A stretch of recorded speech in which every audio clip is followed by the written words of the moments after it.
Akibat rupiah melemah yang saat ini menyentuh Rp17.603 per dolar Amerika Serikat, membuat dunia usaha di Kota Palembang was-was terhadap potensi kenaikan harga barang di berbagai sektor.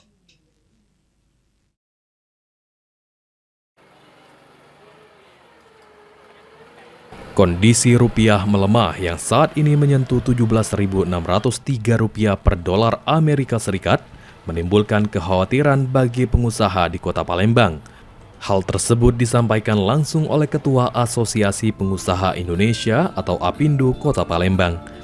Menurut Gordon, pelemahan rupiah terhadap dolar Amerika yang memberikan dampak dan tekanan langsung terhadap struktur biaya dunia usaha lantaran berbagai sektor industri nasional masih sangat bergantung pada bahan baku impor. Untuk itu, perlu adanya langkah konkret yang diambil dari pemerintah pusat hingga ke pemerintah daerah agar nilai tukar rupiah terhadap dolar dapat kembali menguat.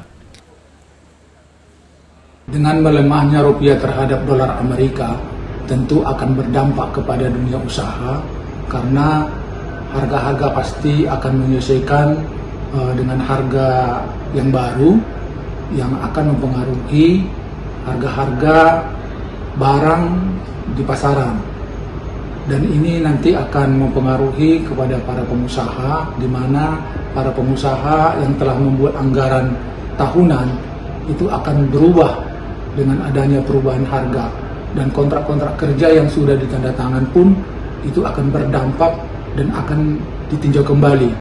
Selain berdampak pada dunia usaha di Kota Palembang, menurut Gordon, dengan melemahnya nilai tukar rupiah yang saat ini terjadi, akan berpengaruh pada target pertumbuhan ekonomi daerah. Eki Saputra, PAL TV.